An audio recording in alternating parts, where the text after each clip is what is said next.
Hello guys, आज की video में हम समझने वाले हैं माइक्रोसॉफ्ट वर्ड को कैसे ओपन करते हैं, क्या क्या उसके अंदर टूल्स होते हैं, स्टेप बाय स्टेप हम करने वाले हैं। तो आप बने रहना हमारे साथ वीडियो में। अगर आपको वीडियो पसंद आती है तो लाइक, कमेंट और सब्सक्राइब जरूर करना। चलिए स्टार्ट करते हैं। सबसे पहले आपको ये पता होना चाहिए कि हम कोई भी सॉफ्टवेयर स्टार्ट करते हैं या तो हम उसको डेस्कटॉप में देखते हैं या स्टार्ट बटन पर जाके यहाँ पे देख सकते हैं। ठीक है, इस लिस्ट में अगर आप देखोगे तो आपके पास सॉफ्टवेयर मिल जाते हैं। नहीं तो आप यहाँ पे सर्च मार सकते हो। मान लो आपको माइक्रोसॉफ्ट वर्ड चाहिए तो आप वर्ड मार सकते हो सर्च।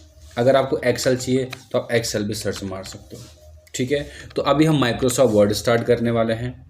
ठीक है, वर्ड को जैसे स्टार्ट करोगे, अगर इसका इंटरफेस देखोगे तो कुछ इस तरीके से आता है। ठीक है, जिसमें टॉप में कुछ मेन्यूज़ आपके पास होते हैं। अगर आप देखोगे home, insert, page layout, reference, ये हमारे बहुत सारे मेन्यू हैं।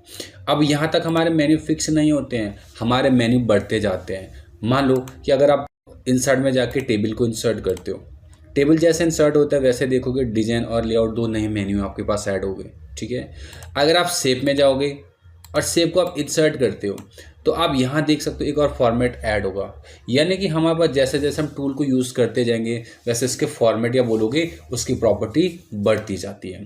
तो यहाँ पे कोई मेन्यू फिक्स नहीं है, आपके पास मेन्यू बढ़ते जाएंगे। हम आगे समझेंगे धीरे धीरे कौन से टूल की क्या प्रॉपर्टी आती है, कैसे हम इसको इम्प्लीमेंट करते हैं। ठीक है, तो अभी मैं अंडू कर देता हूँ। अब जैसे वर्ड को देखोगे टॉप पे हमारे पास ये कुछ शॉर्ट मेन्यू आ रहे हैं। ठीक है ना, जैसे सेव है, अंडू है, रीडू है।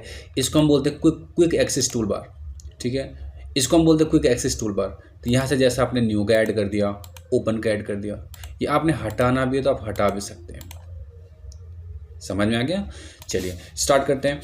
अब यहाँ पे आप देखोगे जूम आउट आता है और जूम इन आता है। वैसे नॉर्मली आप देखोगे तो ये 100% पे ही रहता है। ठीक है, यहाँ पे एक चीज़ आपको और दिखेगा जो कि व्यू में जाके आप रूलर को देख सकते हो।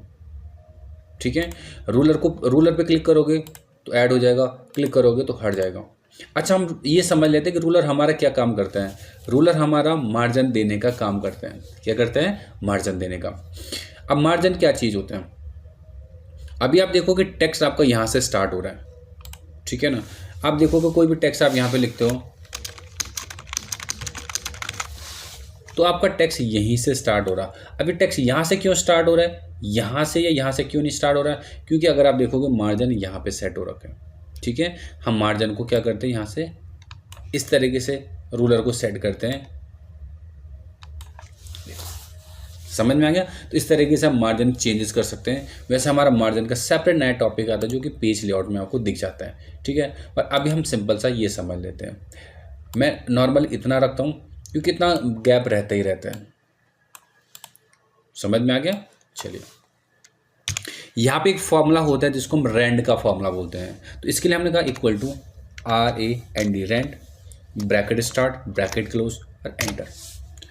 अब हमने क्या करा, मैं अंडू करके एक बार आपको दिखा देता हूँ। ये देखो कि रैंड है, equal to RAND, rand, bracket start, bracket close. ठीक है, मैं जैसे एंटर मारूंगा तो बाय डिफ़ॉल्ट 3 पैराग्राफ्स आपके पास आ जाते हैं।